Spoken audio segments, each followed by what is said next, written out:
ಯೋಹಾನ ಅಧ್ಯಾಯ 1 ವಚನ 1-18 ಜಗತ್ತು ಸೃಷ್ಟಿಯಾಗುವುದಕ್ಕಿಂತ ಮೊದಲೇ ವಾಕ್ಯ ಎಂಬಾತನಿದ್ದನು. ಆ ವಾಕ್ಯ ಎಂಬಾತನು ದೇವರೊಂದಿಗೆ ಇದ್ದನು.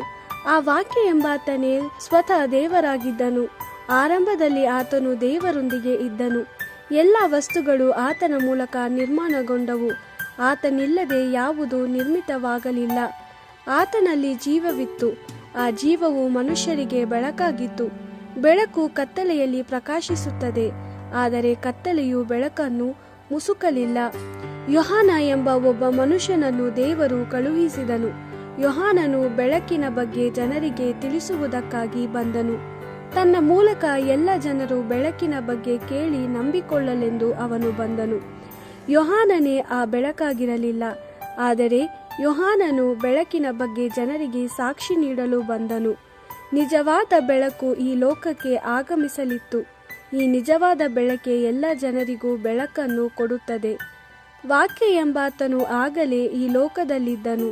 ಈ ಲೋಕವು ವಾಕ್ಯ ಎಂಬಾತನ ಮೂಲಕ ನಿರ್ಮಾಣಗೊಂಡಿತು, ಆದರೆ ಈ ಲೋಕದವರು ಆತನನ್ನು ತಿಳಿದಿರಲಿಲ್ಲ. ಆತನು ತನ್ನ ಸ್ವಾಸ್ಥ್ಯಕ್ಕೆ ಬಂದನು, ಆದರೆ ಆತನ ಸ್ವಂತ ಜನರು ಆತನನ್ನು ಸ್ವೀಕರಿಸಿಕೊಳ್ಳಲಿಲ್ಲ. ಯಾರ್ಯಾರು ಆತನನ್ನು ಸ್ವೀಕರಿಸಿಕೊಂಡರೋ, ಅಂದರೆ ಆತನಲ್ಲಿ ನಂಬಿಕೆ ಇಟ್ಟರೋ, ಅವರಿಗೆ ಆತನು ದೇವರ ಮಕ್ಕಳಾಗಿರುವ ಅಧಿಕಾರ ಕೊಟ್ಟನು.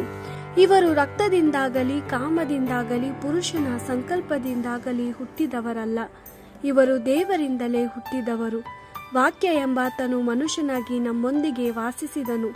ನಾವು ಆತನ ಮಹಿಮೆಯನ್ನು ನೋಡಿದ್ದೆವು. ಆ ಮಹಿಮೆಯು ತಂದೆಯ ಒಬ್ಬನೇ ಮಗನಿಗಿರುವ ಮಹಿಮೆಯಾಗಿತ್ತು. ಆತನು ಕೃಪೆಯಿಂದಲೂ ಸತ್ಯದಿಂದಲೂ ತುಂಬಿದವನಾಗಿದ್ದನು. ಯೋಹಾನನು ಆತನ ಬಗ್ಗೆ ಜನರಿಗೆ ತಿಳಿಸುತ್ತಾ, ನನ್ನ ನಂತರ ಬರುವ ಒಬ್ಬನು ನನಗಿಂತಲೂ ಶ್ರೇಷ್ಠನಾಗಿದ್ದಾನೆ. ಆತನು ನನಗಿಂತ ಮೊದಲೇ ಜೀವಿಸುತ್ತಿದ್ದನು ಎಂದು ನಾನು ಹೇಳಿದಾಗ ಈತನ ಬಗ್ಗೆಯೇ ಮಾತಾಡುತ್ತಿದ್ದೇನು ಎಂದು ಗಟ್ಟಿಯಾಗಿ ಕೂಗಿ ಹೇಳಿದನು. ವಾಕ್ಯ ಎಂಬಾತನು ಕೃಪೆಯಿಂದಲೂ ಸತ್ಯದಿಂದಲೂ ತುಂಬಿದವನಾಗಿದ್ದನು. ಆತನಿಂದಲೇ ನಾವೆಲ್ಲರೂ ಕೃಪೆಯ ಮೇಲೆ ಕೃಪೆಯನ್ನು ಹೊಂದಿದ್ದೆವು. ಧರ್ಮಶಾಸ್ತ್ರವು ಮೋಶೆಯ ಮೂಲಕ ಕೊಡಲ್ಪಟ್ಟಿತ್ತು, ಆದರೆ ಕೃಪೆಯೂ ಸತ್ಯವೂ ಯೇಸು ಕ್ರಿಸ್ತನ ಮೂಲಕ ಬಂದವು. ದೇವರನ್ನು ಯಾರು ಎಂದೂ ಕಂಡಿಲ್ಲ, ಆದರೆ ಒಬ್ಬನೇ ಮಗನು ದೇವರಾಗಿದ್ದಾನೆ ಮತ್ತು ಆತನು ತಂದೆಯ ಎದೆಯಲ್ಲಿದ್ದಾನೆ. ಆತನೇ ತಂದೆಯನ್ನು ತಿಳಿಯಪಡಿಸಿದ್ದಾನೆ. ದೇವರ ವಾಕ್ಯವಿದು. ದೇವರಿಗೆ ಕೃತಜ್ಞತೆ ಸಲ್ಲಲಿ.